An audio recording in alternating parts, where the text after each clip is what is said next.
in account of the snow. So, does you got that thing going?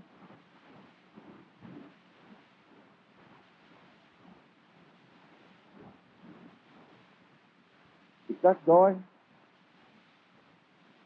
Oh.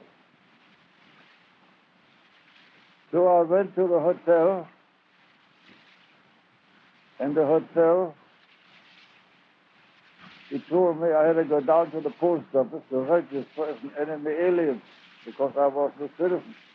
The war had been declared, he said. So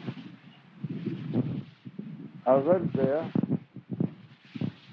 and the funny part of it was, the marshal, the sheriff, he was Irish,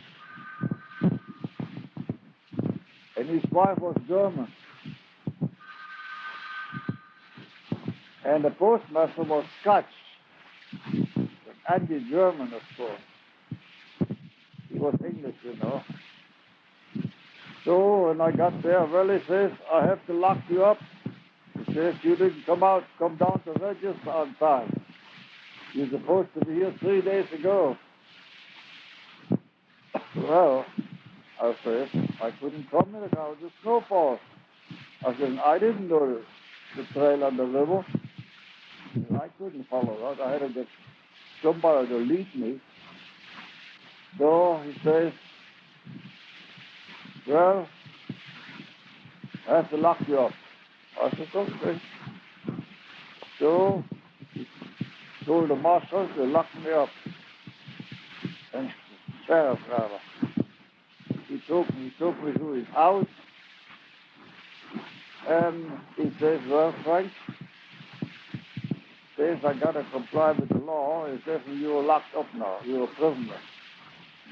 But he says, you can walk around town, but at 9 o'clock tonight, you got to be in.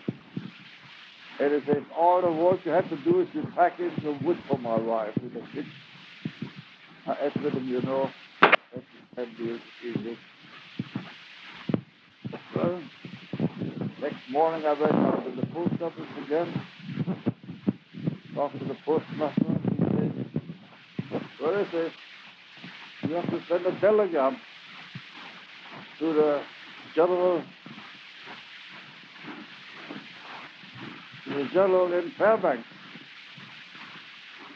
He'll find out what to do with you.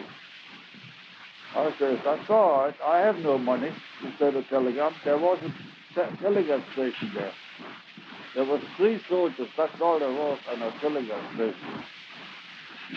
I said, I have no money to pay for that. Said, if you want to know something, you send it yourself. So he sent a telegram.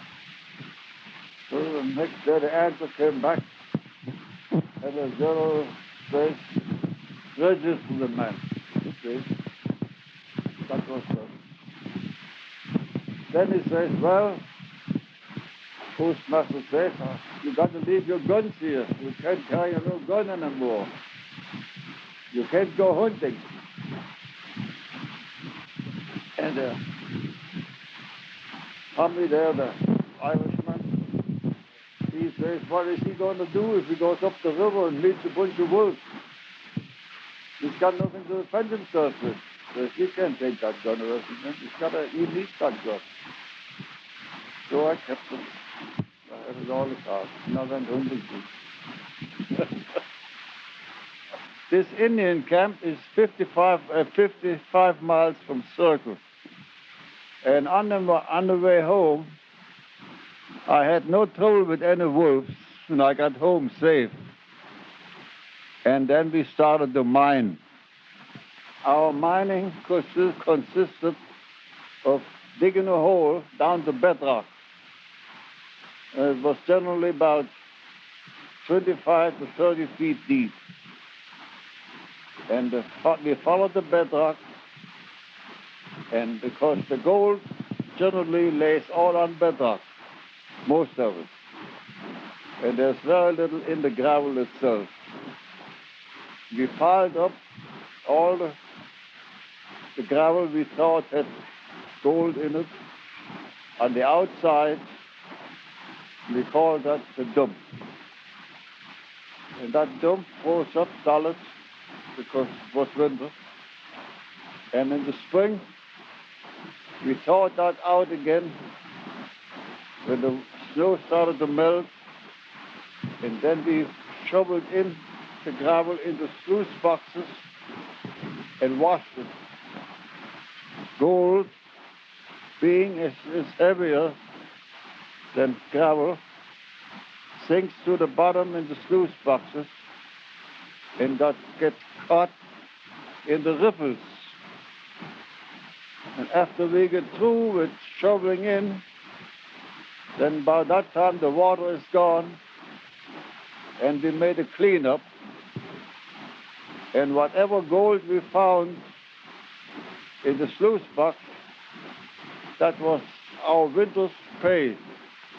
The gold we put in a leather poke made out of moose hide and shipped it by express as soon as the first steamboat came along to Seattle to the Dexter Horton National Bank, and there turned it into the mint and gave us the reports how much it assayed in pure gold and some silver in it. The snow lies deep on the frozen ground, and the trees are white with frost, and the northern lights dance round and round in ever-varying hosts.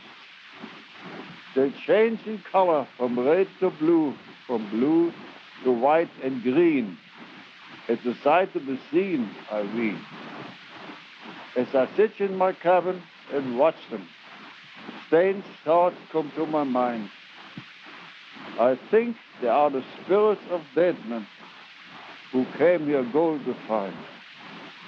And forever they float over the deep vault in the winter starlit sky, where dead called halt and bid them lay down to die. There's a rusty maiden in Alaska.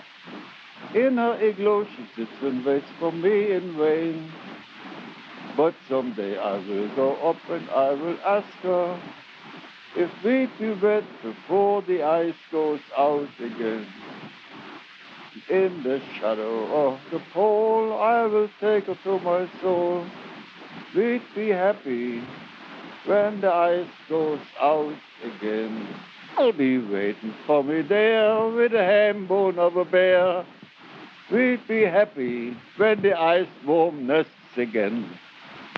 Yeah. Back where we walked 20 miles over the railroad to the summit. The summit is about 4,000 feet on the American side. And up on top, you go out from American territory into Canadian territory. And after that, it's all downhill towards Whitehorse. And it took us 1 week to walk 125 miles. Whitehorse, we got a boat. We were 6 of us together. We got a rowboat.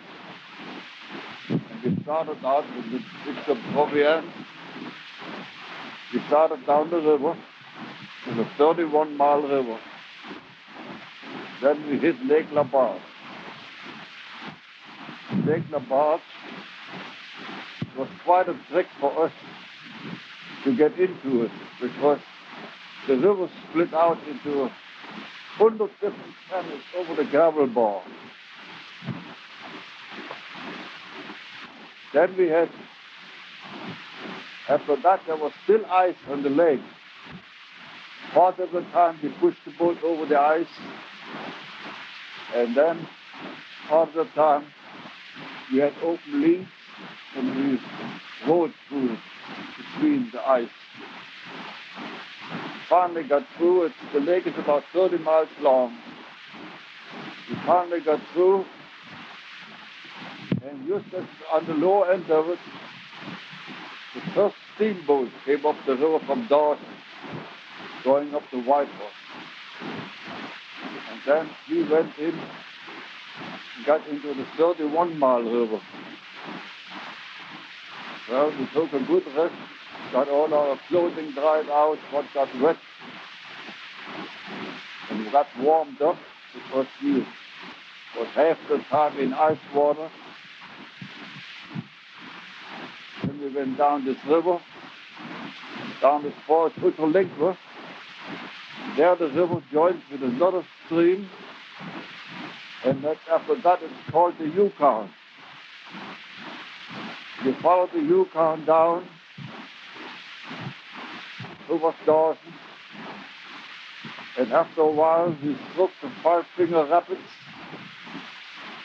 We went through the rapids like a shot out of a gun.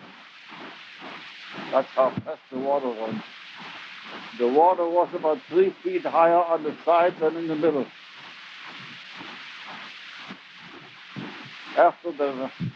We went through the rapids, then we went down about 10 miles further down. We struck the Ring Rapids, and it looked quite dangerous. It was nothing but white caps and noise. But we saw there was a channel on the right-hand side, so we went in there and we got through without being swamped.